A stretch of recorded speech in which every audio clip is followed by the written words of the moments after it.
remind everybody who you are. I'm Phyllis Brown. I've retired twice. First time from Old Dominion University, the Commonwealth of Virginia. Second time from the state of South Carolina, Dolly Cooper Veteran Cemetery. And you mentioned briefly your interest in cemeteries started early. Do you remember the earliest memory you have of cemeteries? When I was 8 years old. That was the first one I ever visited. And what was it that appealed to you about it? Forbidden. Stuck behind somebody's yard. We just happened to be crossing a field and saw it. And the fact that it was fenced in and there was nobody around to stop us, I wanted to see what it was all about. And did you dream at that time one day you'd be working for cemetery? Not a clue. Not a clue. I actually left a much more high-paying job at Old Dominion University. I was a budget person to take this job because I would be in on the ground floor of opening this veteran cemetery. I can't tell you, if my son had to leave, but I can't tell you, our road trips always involved stopping at cemeteries if we saw one. And if I knew I was going from here to somewhere, I'd look to see if there was a national. If there was always a side trip. And when you started looking at the cemeteries in Anderson County, of the 200, did you say 284? Is that 284? What are the biggest ones? I mean, you mentioned some of them today. Well, the biggest one's probably Forest Lawn and Silverbrook maybe. Because you have to realize most of those 274 are probably churchyards and little small family plots. Each, like Belton, it has a big municipal cemetery. But I didn't include that because I was just talking about Anderson, because I wouldn't have been able to get the talk in if I talked about everything, everybody. Right. And churchyards are still being used somewhat? Are they filling up, or how's that? In some churches, yes. Not all churches. First Presbyterian, they have an old cemetery. It's closed. I mean, it's closed and locked up. You can't even visit it, I guess, unless they let you in. But you can look over the fence, but they no longer bury. And a lot of church cemeteries they're not burying in them anymore. That's what made Roberts Church unusual, because they partnered with a funeral home. And Anderson has some very historic, I mean, everybody thinks of St. Paul's and Pendleton. It's one of the most historic cemetery sites. Yeah. There's a lot of information out there on a lot of things. You would just have to figure out how to focus. And like I said, I just had to focus on something I thought would be doable in an hour's time. And then the more I got involved into how things have changed, we could see it very evidently in our cemeteries, how things change and how we do things. So, and are all of them as haunted as those Dolly Cooper? Dolly, I have no idea. I tell you what, you're not going to catch me in a cemetery after dark. Martin Luther King once said, "We are not makers of history, we are made by history." My fascination with cemeteries started with the very first one that I visited when I was 8 years old. I wasn't brave enough to venture into the cemetery alone, so I did drag a girlfriend in there with me. Now, here's an 8-year-old looking through a very rickety wire fence that had vines grown all over it, peering through. And of course, really all we could see was broken headstones and sunken graves, and how intriguing was that? The word "no trespassing" didn't mean a thing to an 8-year-old. Keep out might have said something, but trespassing, I don't think I knew that word. Well, we managed to climb a tree right by the fence and hop down inside the cemetery. Now, this cemetery was behind a person's house. Their entire backyard was fenced in, and their backyard was the cemetery, the graveyard. The whole backyard, which is probably what fascinated us to begin with. So we wandered around and just oohed and awed and scared ourselves, holding on to each other, and started reading some of the headstones. And I remember one said, "He is not dead but asleep." We're looking around, I'm watching the house. This was in Charlotte, by the way. And then the next one we came to, where he lies, you will lie soon. Susie, it's time to leave. So we scrambled back over the fence, back up the tree, over the fence, and never went back. But that experience, even though we didn't get caught, stayed with me.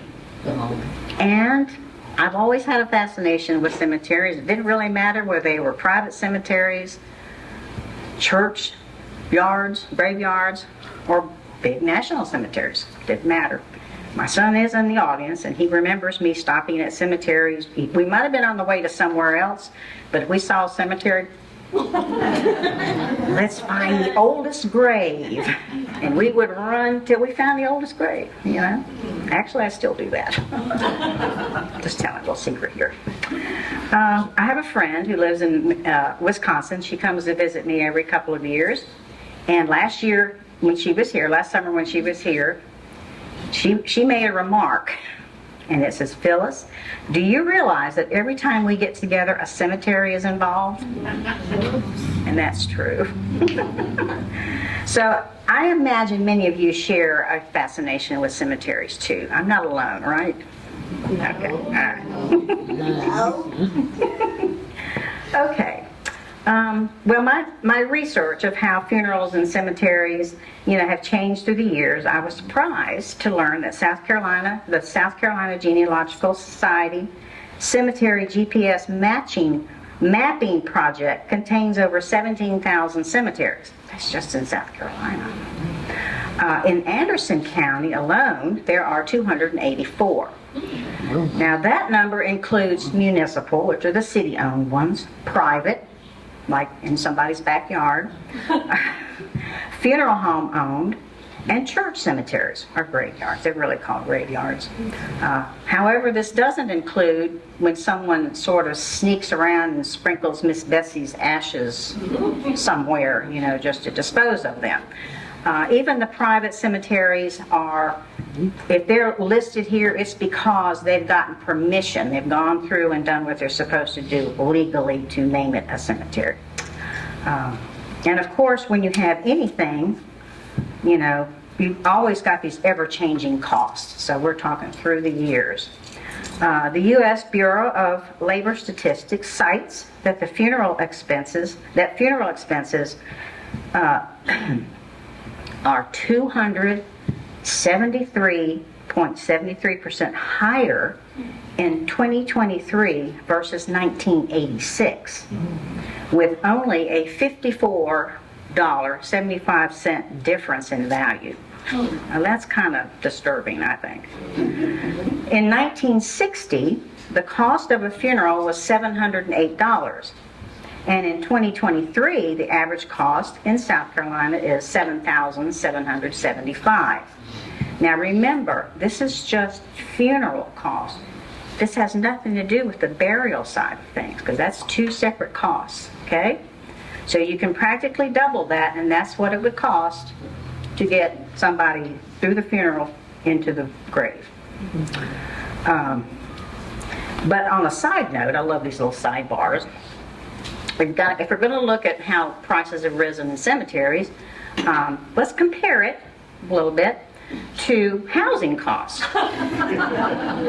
Okay, so since 1967, housing costs has risen, hold on to your seats, 933.5%. But only 186.72% since 1986. So see, the funeral costs have risen higher than the housing costs in that 1986 to 2023 period. Okay, one more. Cars. I mean, these are our biggest expenses. Since 1967, the car costs have risen, and we're talking average cars. We're not talking your high-end cars. 258%. But since 1986, they've risen 57.97%. So, funeral costs have kind of beat that out, which is kind of disturbing. And for your information, in 2004, Ronald Reagan's funeral/burial costs were $400 million because it was declared a national day of mourning. The stock market closed for the day and federal employees were given the day off. John F. Kennedy's funeral/burial costs in 1963 totaled $15 million, of which $13 million was for his plot in Arlington. He was first buried in one location, and because of the number of visitors his grave drew, Arlington designated a different location that could accommodate the 3,000 visitors an hour. And JFK was then moved to the new location in 1967, and that's where he is now. And if you are thinking of moving to Hawaii, it is the most expensive place to die, where Mississippi is the cheapest. Good to know. South Carolina's short down the bottom. Okay, so now funeral and burial practices have a deep history. We'll get to the cemeteries, but you got to listen to this all other stuff first. Okay, the word funeral dates back to the 1300s and was used by Chaucer in his Middle English work, The Knight's Tale. Marking a grave with a headstone is older than recorded history and is considered a human instinct. Cremation dates back to the Bronze Age. The first crematory was built in 1876 in Washington, Pennsylvania by Dr. Julius Lemoyne. Although funeral homes have been in existence for 170 years, the funeral home industry has its roots during the American Civil War, when there was a need to transport the bodies of soldiers back to their families.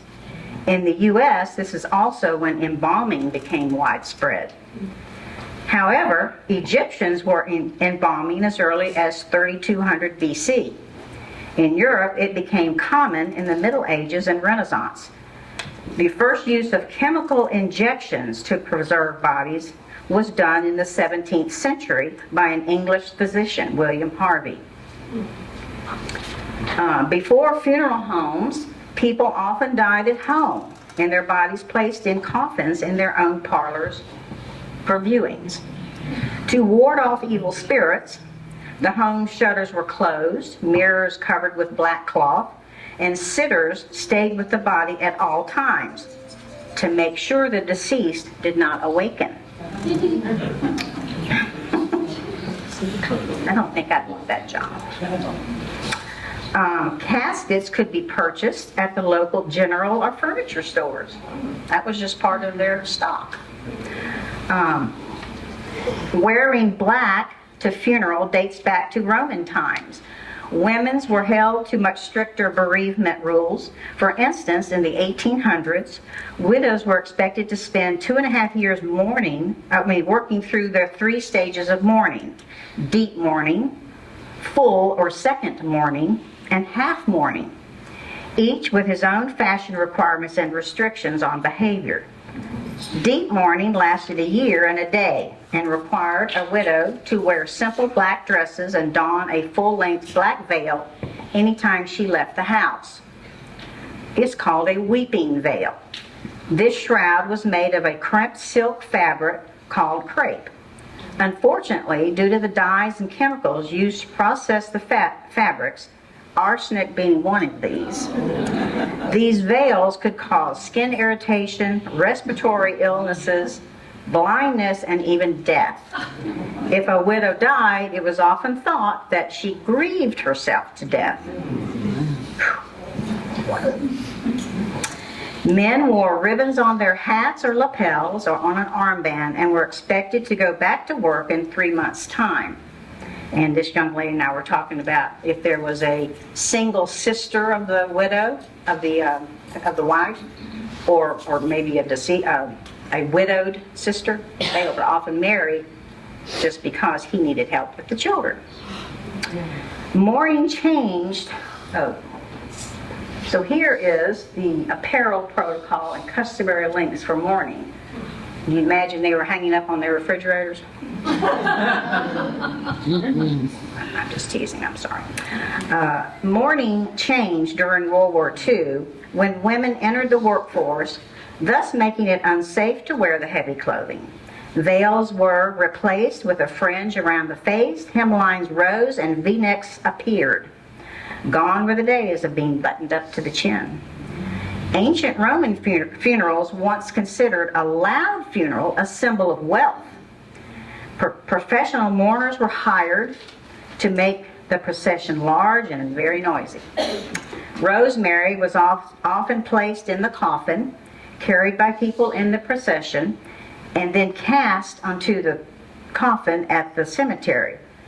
And of course, this would help hide the odors.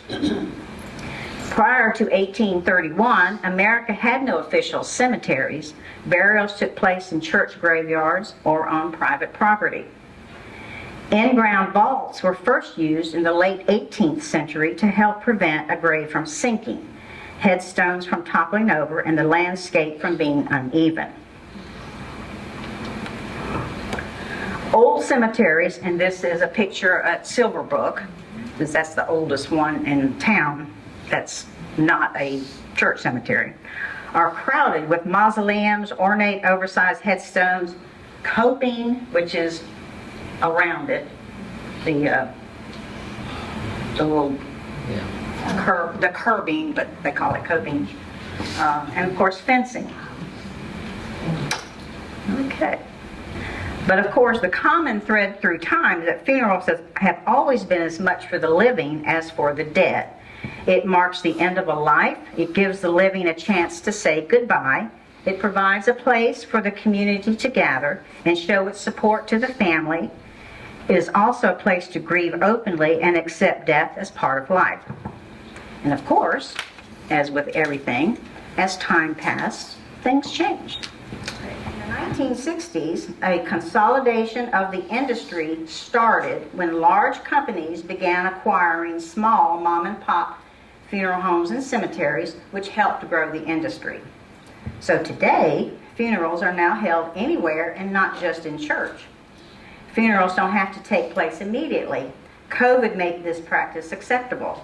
Families chose to wait until gatherings could be held safely after people felt, in case they were sick, and many of them were held outdoors. Green burials are on the rise with 300 plus approved eco-friendly burial places in the U.S. The closest green cemetery to Anderson is in Westminster, called the Ramsey Creek Preserve and Memorial Ecosystem. There you will find a chapel, and both bodies and ashes can be buried. However, bodies must be placed in a special eco-friendly shroud. Markers are large stones with etching. Family pets can be buried with their owners. And I've been there, and it's actually a very nice place. And it is not creepy. It's just you walk through and you see rocks, and it's got people's names and dates on them, and okay, somebody's there. Black is still often worn the day of the burial, but no one expects the bereaved to continue wearing black, and most people with careers can't put them on hold for longer than a couple of weeks. Visitations and viewings are no longer done in the home, thank goodness. A family member does not keep watch over a body. The funeral home has taken this job on. Graveyards have been replaced with memorial parks and cemeteries, designed specifically for beauty, with order and artful landscaping, where visitors can experience a tranquil state of being. Today, cemeteries offer perpetual care and have learned that coping and fencing is more costly and time-consuming to maintain. Cemeteries open to the public no longer expect family members to maintain the grave. Mausoleums are still used, but not only for the wealthy, but for anyone who wishes the casket to be interred above ground.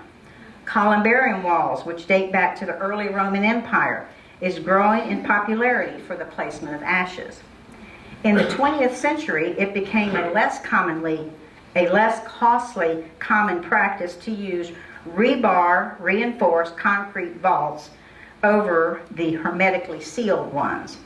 Although vaults are not required by the state, the cemetery may require one. Caskets can be ordered now from Walmart or Amazon. You don't have to buy one from the funeral home. I know of people who've made their own casket, and if they have somewhere to store it until the need arises, that's what they do. Whatever works. And Anderson County has arisen to the changes too. Cremations are on the rise. Perhaps the biggest change in handling the deceased is the trend toward cremations. In the last 12 years, Anderson Funeral Homes have built 4 crematories. We have Soseby Mortuary, who built the first one in 2011. Then Sullivan King Mortuary built one. Then the Standard came on. And then finally, McDougal built the most recent one. And one little known fact, this is an aside, is your ashes will weigh about what you weighed at birth. So if you were a 6-pound baby, your ashes are going to be about 6 pounds. I had an urn brought to me one time. Actually, it was 2 urns for one man. One was full and the other was about half full. And I said, he must have been a giant baby. Turns out he did. He weighed about 12 pounds when he was born. So, that's a 2-year-old. In Anderson, the effects of change can be witnessed if we look at some of the major cemeteries in and close to our city. By looking at the older cemeteries first, we can see the changes that have come about.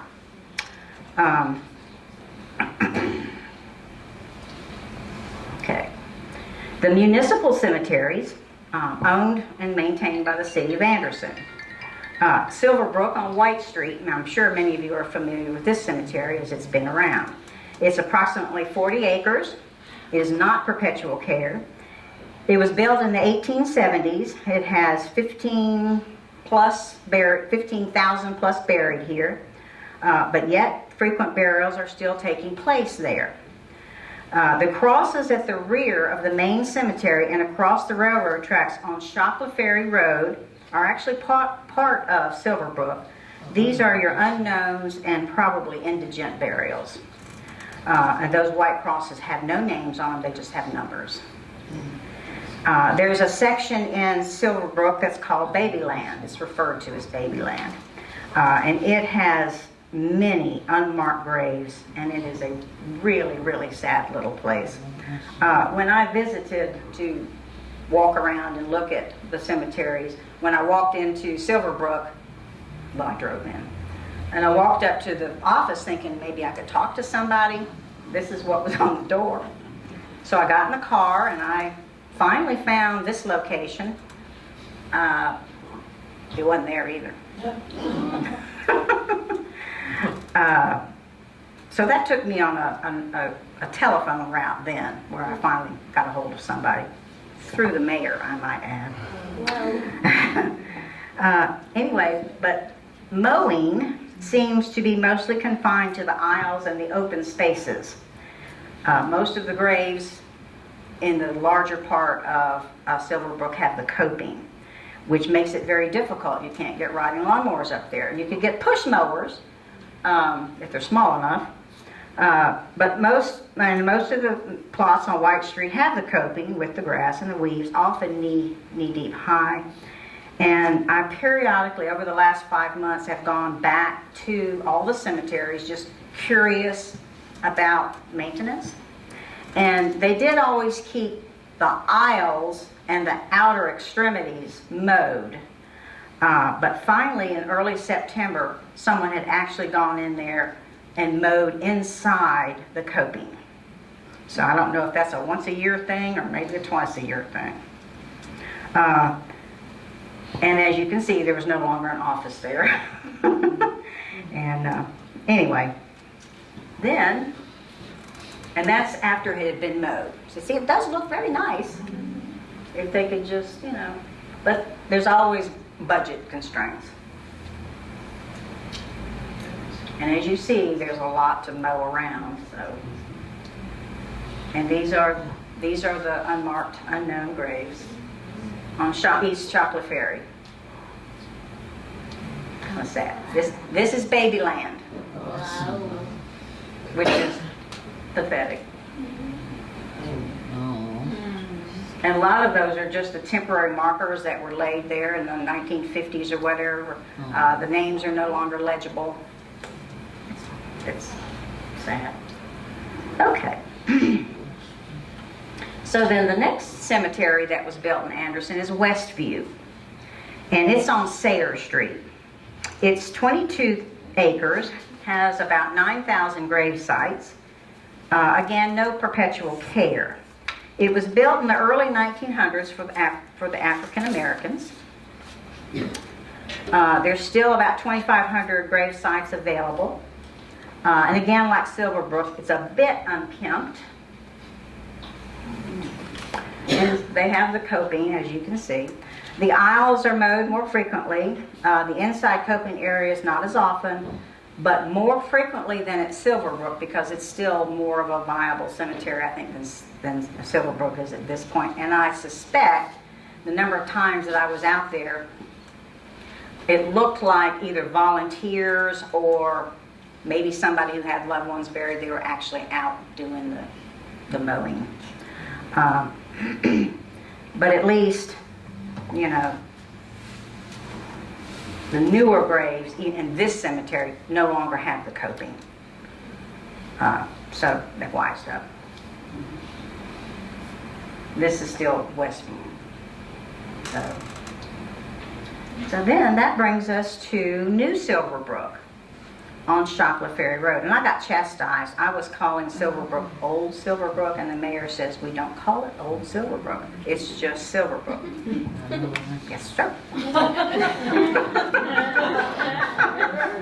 That's okay, because I buried his mama and daddy at Dolly Cooper, so I knew it. So I felt like I could walk in and talk to him. But anyway, New Chocolate Ferry is on Chocolate Ferry Road, just down the road from the crosses. It has approximately 30 acres. It has 10,500 grave sites. About 2,600 are still available. It was built in 1951. It is perpetual care. Yay!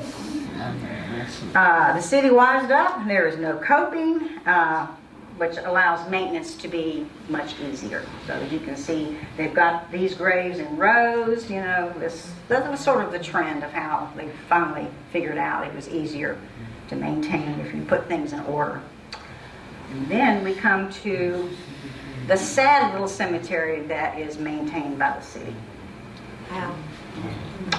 This is the Ore Mill Cemetery, right across the road from Westview.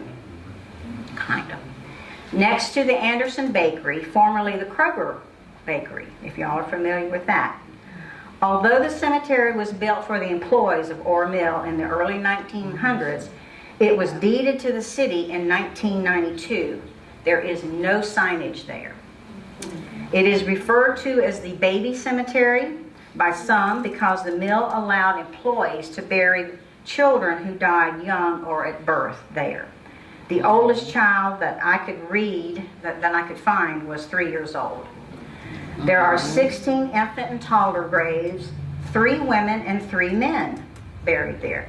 Most of the graves are unmarked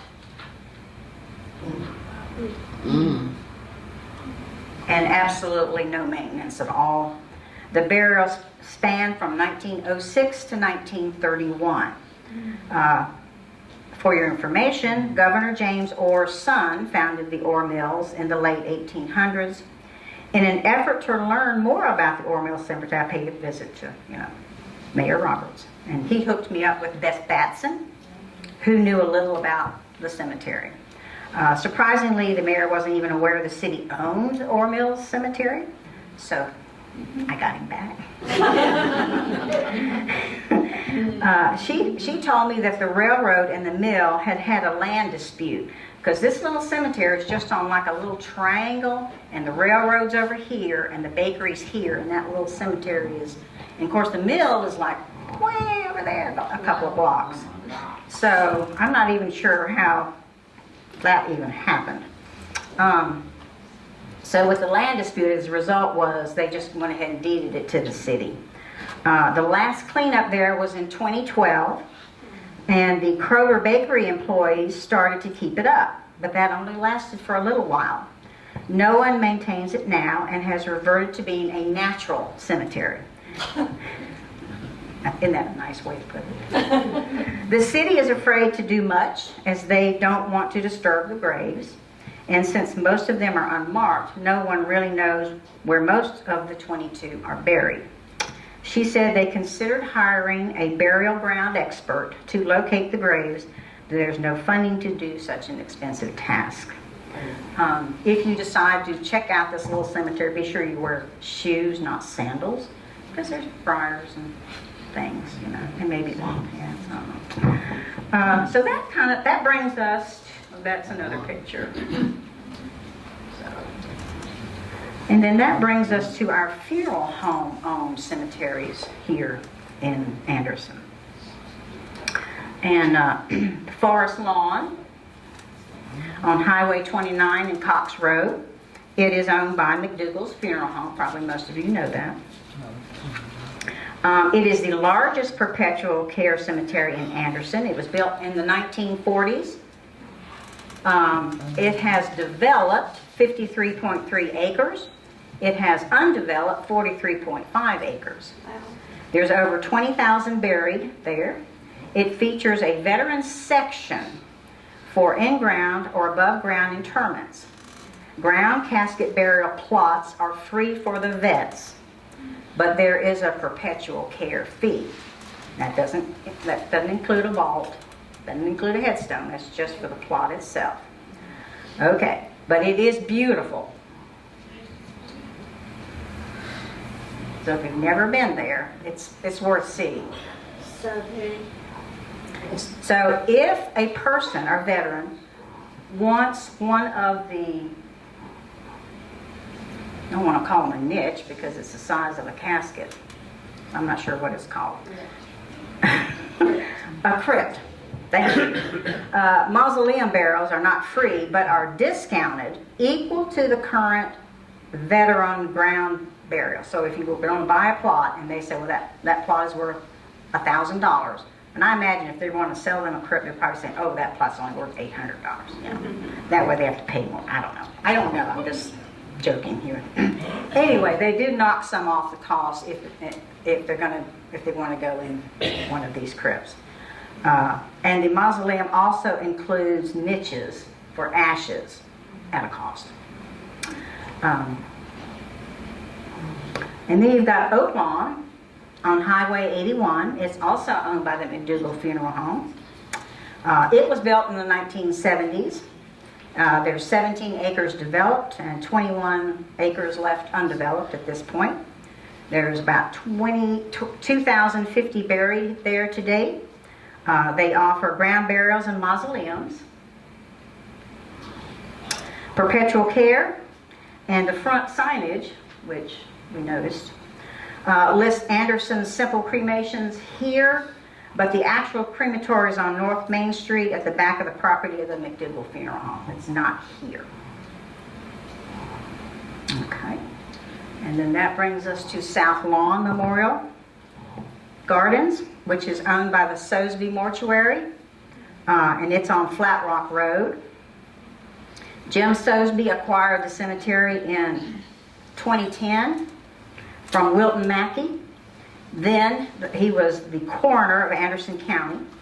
Sosby had earlier purchased Mackey's funeral home, which was Woodlawn Funeral Home. It became Woodlawn Sosby until they finally dropped the Woodlawn. Now it's just Sosby. It has approximately 25 acres and about 845 buried there today. And it's actually a nice little cemetery. So, nice fencing and all. Okay. And this is sort of an unusual situation. We have the Roberts Church Cemetery, and I said I wasn't talking about church cemeteries. That would be for another topic. But this church is on Highway 187, if any of you are familiar with it. Although the original graveyard has Revolutionary War soldiers buried in it, which is across the highway from this part, the much newer expansion of the cemetery with land still owned by Roberts Church. But Roberts has partnered with Sullivan King Mortuary, a new committal shelter, and the mausoleum is on the right, and the committal shelter is there on the left, has been built, and they have the mausoleum and the niches.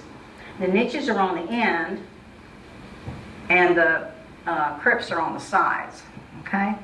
But you can still get a plot, an in-ground plot if you wish, and they want coping for some reason. And it is not only available for church members, it is open to the public, by the way. But you make your arrangements through Roberts, not through Roberts, through Sullivan King. If you're a member of Roberts Church, you do get a discount. Roberts owns about 50 acres combined on both sides of the highway. And by the way, it is perpetual care. Okay, now, veteran cemeteries. Oh, I have to tell you this little story. While I was visiting the Roberts Cemetery, I was getting back into my car and the drive down the little road. I was sort of parked in front of the mausoleums. That's what walked across the road. Yeah. And he wasn't a bit afraid of me, so he was probably going back home to a farm or something. But I just let him get all the way down the road, and I was fascinated with him, and he was like, oh, looking at me. I guess I would do the same if I were him. But anyway. Okay, so in 1862, it became evident that the United States needed to take care of the soldiers who died in battle. Arlington and about 20 other cemeteries were designated for this purpose. And a lot of those smaller cemeteries are called soldiers' lots. That's what they call them. And different branches of the government own them. Arlington has two. Arlington, and then another soldier's lot. In 1973, Congress passed the National Cemetery Act and created an agency under Veteran Affairs to oversee the national cemetery system. It was 1998 before the agency became known as the NCA, which is National Cemetery Administration, which is still in force today. Isn't that right, Jill? Very much is. She works for Dolly Cooper. She took my place at Dolly Cooper. So there are now 164 national cemeteries in the U.S. and 150 state and tribal cemeteries, with more opening every year. These state veteran cemeteries are funded by the NCA, through a grant process. If the federal government, here's the difference between a national and a state. If the federal government owns the land, it is a national cemetery. If the state owns the land, it is a state veterans cemetery, and the staff are state employees. The NCA pays for all construction, equipment, furniture, until it is turned over to the state, which then must maintain the cemetery according to NCA regulations. So the state cemetery has a state budget that covers maintenance and a small number of personnel, because equipment such as the excavators, bucket trucks, mowers, casket lowering devices, street sweepers, irrigation systems, etc., is costly to operate, maintain, and replace. The NCA continues to provide funds each month based on the number of veterans buried that month. Am I giving away secrets? I don't think so. They do this for all of them. This money is set aside by the state, we hope. So it is there when equipment breaks down or needs replacing. Office personnel are not only state employees, but federal affiliates who have to go through a strict federal background check, fingerprinting, and training before given access to federal websites, which are needed to do the job. And when I was talking about how the first ones got started, I sort of skipped over this.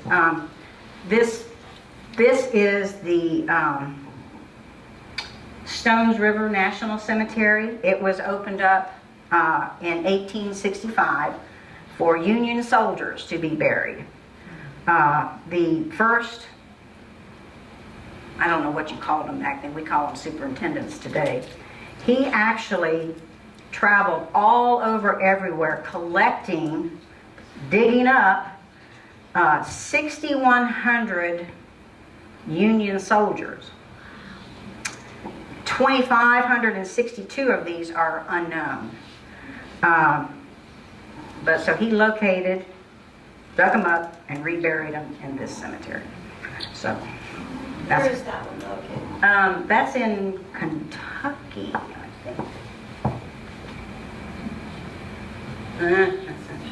That's all right. In the north. Sorry about that. I did know, but it's gone out of my head. But anyway, talking about Anderson Cemeteries. It's fortunate to have the first state South Carolina veteran cemetery. At least 2 more state veteran cemeteries are in the planning stages. South Carolina already has 3 national cemeteries. There's Florence, Beaufort, and Fort Jackson in Columbia. Dolly Cooper actually opened a year before the Fort Jackson one did, and it opened in, actually did its first burial in 2008. Wow. And I was hired before that so that I could set it up. So that's kind of where I came into all this. So anyway, this is the gate into Dolly Cooper. It's on Inway Drive, which is off of Highway 187, like you're going to Belton. It actually opened for business on December the 14th, 2007.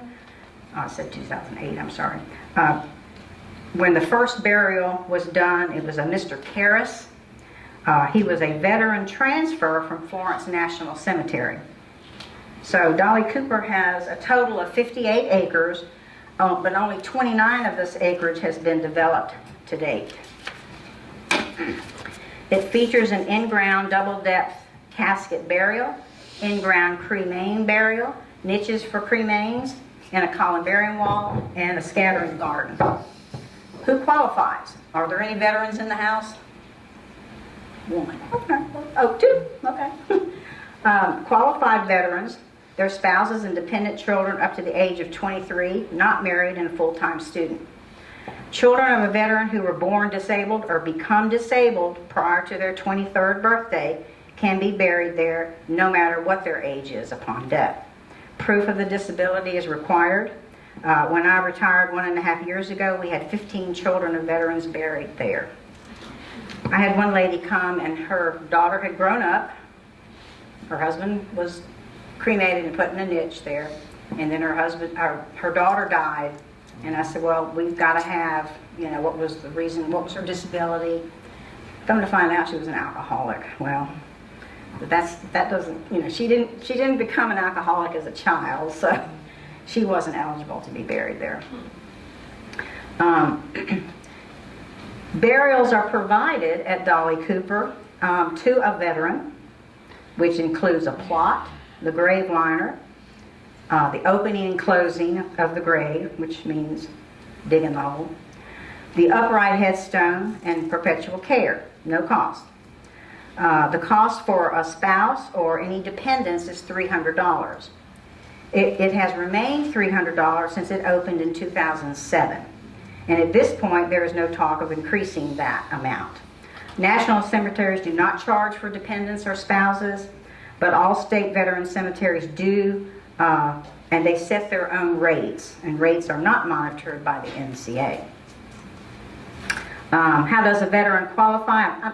I put a brochure. I don't know that you really want me to go through all that, but honorable discharge, blah, blah, blah, blah. But just be known that a veteran is a person who had served active duty and did not have to be during a wartime, or a retiree from the Guard or the Reserves, or if the Guard or Reserves member served active duty, not just for training.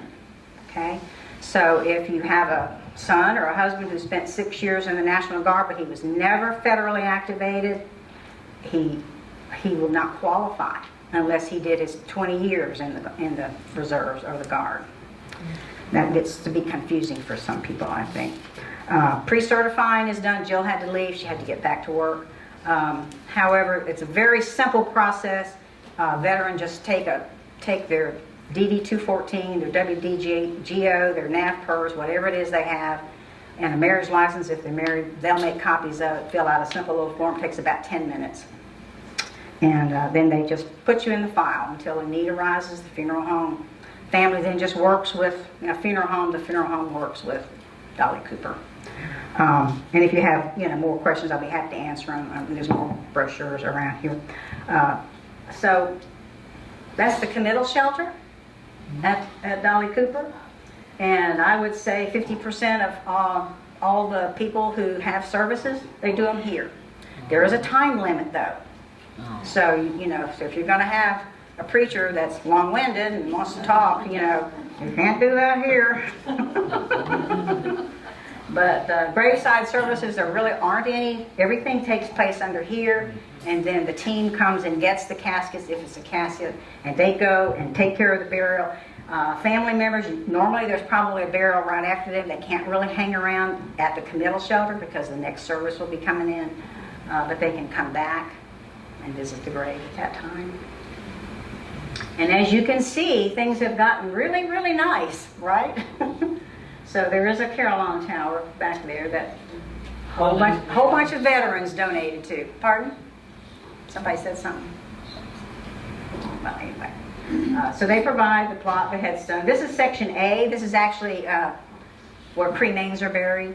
So it's really very nice. And just as another sidebar, if you're gonna do cremation, I think that's the end of that. Yeah. You don't really need to buy an urn if you're going to be burying them or placing them in a niche. You don't need that expense. That most funeral homes give you a plastic box. That's good enough. So you don't need to spend $300 or $400 on a wooden box. Now, if you're going to put their husband or wife up on a shelf and fuss at them every day, bring them in something nice. We had people bring ashes in a tackle box one time. He was a fisherman. And there was a lady that was into ceramics. They put her ashes in a ceramic jug. And with the top, it had like a little knob on the top. Well, it wouldn't fit in the niche. But I said, wait a minute. Turned it around and put the knob underneath and then taped it. It wasn't just fine. They were happy. We were happy. I should probably do one on funny stories out there. But anyway. What I am going to do, since this is October, believe it or not, I had a paranormal experience. This is a personal one, okay? At Dolly Cooper. Back in the early days, like I said, I was hired May of 2007, but I would say about 3 years into my working there. And a lot of times I was in the office by myself. At that time, there was only one staff person besides the superintendent. So a lot of times I was in the office by myself, handled, all the foot traffic and the phone and everything. We weren't, when you're getting something like that off the ground, you're not terribly busy. Well, 10 years later, I could no longer handle it. And I said, if you guys don't hire some more help, I'm leaving. And then you'll have nobody. They hire somebody. Well, anyway, so being there by myself, I sat in the front where you walked in the door. You got to see my shining face. And one day I'm furiously working. The burials were done for the day. And the maintenance team had left. They had gotten their burials done. They had got everything closed up and locked up and shut up. And they left. But I still had about 30 more minutes before I could lock the door. And this happened many days. I'm not talking a one-time experience, okay? So I'm sitting there working away, and I hear drawers opening and closing. And I'm like, Okay. So with a little kitchenette in the office, I could look. There was nobody there. And there was nobody in the 2 back offices. So I thought, well, maybe there's somebody in the honor guard room, which was out the door, all the way around to the side of the building. But between the office and that room, there was like 5 other rooms. And I'm thinking, I couldn't possibly hear them opening drawers in that little kitchenette. But I'm going to go check, because maybe an honor team was still in there and I didn't know it. Nobody there. Well, I thought, nothing. Well, it wasn't until I kept, and it only happened when I was there by myself. So after maybe a couple of months, I would hear it maybe twice a week, the same thing, the opening of drawers, opening and closing of drawers. So one day, I decided to take a walk, and I went out back. The guys were on their lunch break, and I went out to where they were eating lunch in their little office and sat down. And I said, guys, I have a question. Have y'all had anything unusual happen? And they all stopped and looked at me. And I'm like, okay, now they know I'm crazy. And so one of them finally said, well, Miss Phyllis, they were much younger than me. I was the old person there. He said, he said, I had an experience where he was in the big Kubota, and they're all diesel. So he was sitting in the cab warming it up one day, and he said he just got a chill. And he said he kept looking. He said he felt a presence. Well, okay, maybe somebody just walked past. I didn't think too much about that. And then one guy says, well, I was in the bathroom cleaning back there in their maintenance area. And he was in there by himself. All the other guys were tending to barrels and whatever, mowing. And he said, he's minding his own business. He knew he was in the building by himself. And all of a sudden, it sounded like somebody had poured a bucket of marbles in the wall. Like in between the wall and whatever. Now, what in God's name would make that kind of noise? Well, it scared him, and he went flying out to see what it was, and went around to the bay, to see if maybe somebody had come into one of the bays next there and maybe had spilled something. Guess what? There was nobody there. And then a third one piped up and said, well, he said, I was in the kitchen. They had a little kitchenette themselves. And everybody, all the other guys were out, not in the maintenance area at all. And he was cleaning the kitchen. They had to take turns doing that, mopping the floor, that kind of thing. And he heard the front door slam, the front door into the maintenance. And he heard footsteps. So he says, Wayne, is that you? Nobody answered. Wayne, are you there? Doug? Anybody? No answer. So he puts his bucket down. He walks in there. He looks in the office, goes in the bathroom, see if there's anybody. There's nobody there. He goes out on the apron, walks into the bays. Nobody there. Okay. Well, those 3 kept their experiences to themselves, obviously. They didn't want to share until I shared. So I said, well, okay. So I said, well, at least whatever it is friendly. So about maybe 2 months later, 3 months later, this lady came in. And she was visiting her husband. He had been cremated and placed in the columbarium well niche in our second well B. And she said, I don't remember where his niche is. That's fine. So I looked him up, told her where to go, walked down the sidewalk, blah, blah, blah. So she, the wife, and her husband's brother, so then her brother-in-law and sister-in-law were there to visit. And she said, this is the first time I've been back. So I said, okay, enjoy it, stay as long as you like. The gates close at 5. So I forgot about him. And about 30 minutes later, all three of them come traipsing in the door. And she says, have you had any unusual things happen around here? And I look at her. Now that you mention it. So I told her. And she goes, that's my husband. She said, let me show you the picture we just took. So what they had done is they walked down to the wall B. His niche would be right about here, because there's 4 rows, A, B, C, and D. A, B, C, and D. He was in row B of wall B. So she got on one side of the niche cover. The brother got on the other side of the niche cover, leaving his niche cover open so when the sister-in-law took the picture, you could see his name. So she was snapping a pic, and the wife put her arm out like she had her arm around his waist. Okay? Now, it was late in the afternoon, the sun was behind them, so taking the picture was exactly how it should be. It wasn't like the sun was in front of them. Okay?